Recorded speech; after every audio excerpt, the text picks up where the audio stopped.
Hello and welcome to my YouTube channel. पिछले video में आपने जाना था कि प्रशासनिक हिंदी शब्दावली क्या होता है और यह कहाँ तक प्रयोजन मूलक होता है।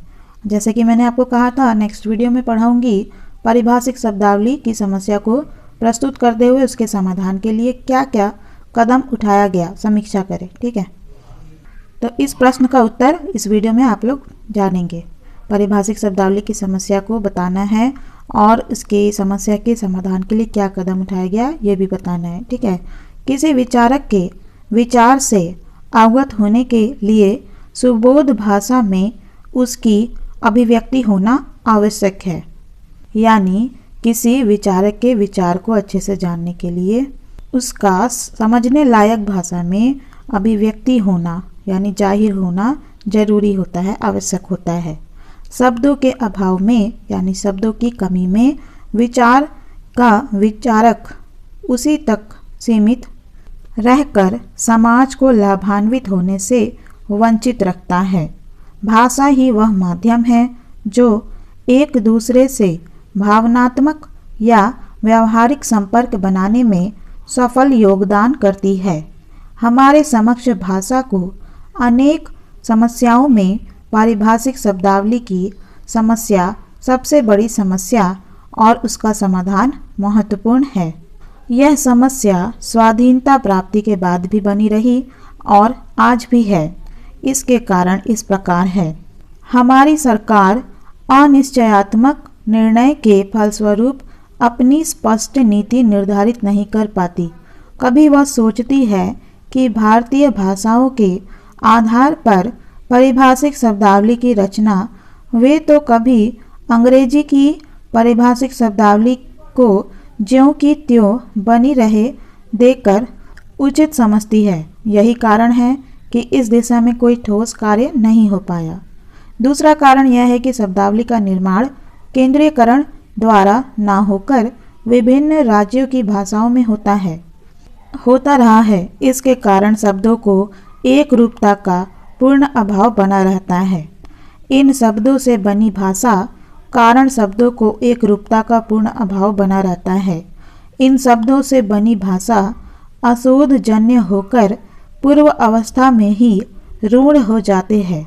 जैसे प्लानिंग शब्द के लिए बांग्ला में परिकल्पना शब्द का व्यवहार होता है, परंतु हिंदी में आयोजना इसके पहले योजना थी।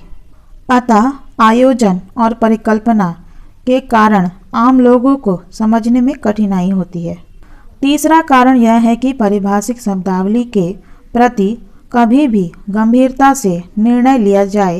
कहने का तात्पर्य यह है कि इस समस्या का समाधान भाषाविद ही कर सकते हैं। हमारे देश में राजनीतिज्ञ समाज के सभी क्षेत्रों में हस्तक्षेप करते हैं, भले ही उन्हें उसका सम्यक ज्ञान हो अथवा नहीं। विदेशों में ऐसी बात नहीं देखी जाती। यूरोप के अन्य देशों में भाषाविद ही भाषा की समस्या का समाधान करते हैं और सरकारी स्तर पर अधिकृत भी होते हैं। भाषाविद ने जैसा निर्णय दे दिया वह सर्वमान्य हो गया।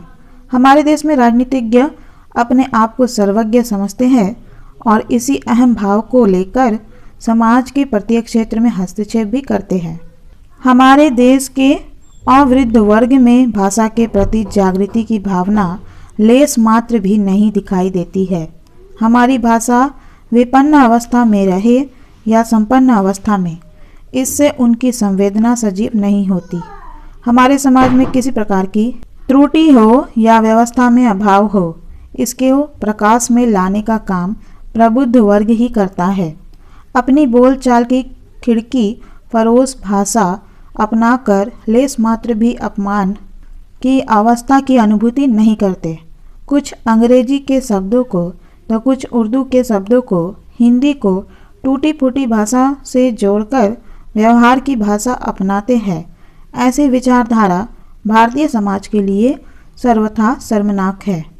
जब से भारतीय समाज यूरोपीय संस्कृति और सभ्यता से प्रभावित हुआ है, तब से भौतिक विकास को ही जीवन की उपलब्धि और सफलता मानता है।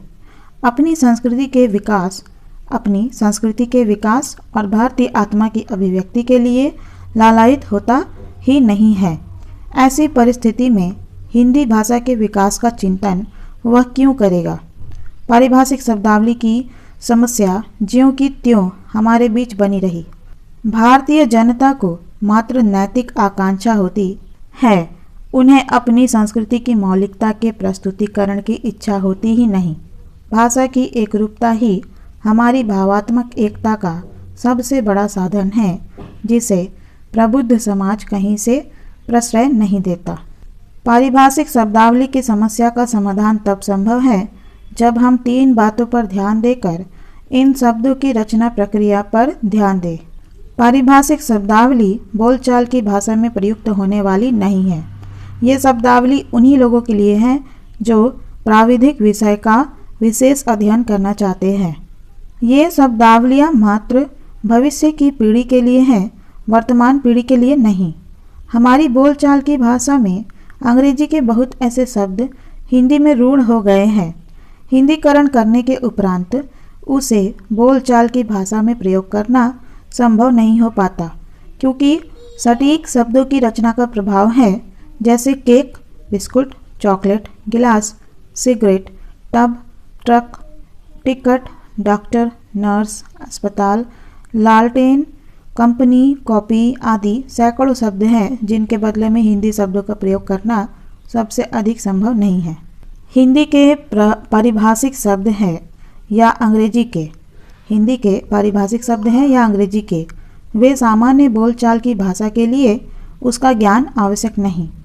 जिन लोगों को विशेष विषय क्षेत्र में प्रवेश करना है, उन्हें उसकी ज्ञान होना आवश्यक है। अंग्रेजी पारिभाषिक शब्दों का हिंदीकरण इतना कठोर और कठिन हो गया है, आम लोगों की भाषा में वह प्रयुक्त नहीं हो सकता। हिंदी के पारिभाषिक शब्द बहुसंख्यकों के लिए नहीं हैं, बल्कि विशेष व्यक्तियों के लिए ही बने हैं। जिस व्यक्ति को जिस क्षेत्र में विशेष अध्ययन करने की आवश्यकता होती है, उन्हें नए पारिभाषिक शब्दों के ज्ञान की कोई आवश्यकता बिल्कुल नहीं है। अतः इस समस्या के समाधान के लिए हमें ऐसी मानसिकता बना लेनी पड़ेगी जिसमें आम व्यक्तियों और भाषाविदों के लिए समस्या बनकर नहीं रह जाए। समस्या के समाधान के लिए तीसरी बात यह है कि हमें यह मानकर चलना पड़ेगा कि जो शब्दावली तैयार की जा रही है वह आने वाली पीढ़ी के लिए है, न कि वर्तमान पीढ़ी के लिए। हमारी स्वाभाविक बोलचाल की भाषा अभ्यास से ही होती है। नई शब्दावली चूँकि अभ्यास में नहीं है, अतः उसे बोलने में जो कठिनाई तो अवश्य है, चाहे वह अंग्रेजी के शब्द हो या हिंदी के। जो हमारी जुबान पर अभ्यस्त है उसी को बोलना हमारे लिए सहज होगा। फिजिक्स के लिए भौतिकी, लिंग्विस्टिक के लिए भाषिकी का अधिक सार्थक प्रयोग होगा। अंग्रेजी के जो शब्द उच्चारण और ध्वनि के दृष्टिकोण से सहज और सुबोध है वे ही सार्थक हैं, और जो हिंदी के हैं वे ही हमारे बोलचाल की भाषा के लिए अनुकूल होंगे। नेक्स्ट वीडियो में आप लोग जानेंगे पारिभाषिक शब्दावली की समस्या क्यों है, इसके निर्माण की प्रक्रिया और समाधान का विवरण। ठीक है, तो वीडियो अच्छी लगी, जानकारी अच्छी लगी तो लाइक करिएगा, चैनल को सब्सक्राइब कर लीजिएगा और इसे अपने स्टडी ग्रुप एंड क्लासमेट से शेयर करना नहीं भूलिएगा।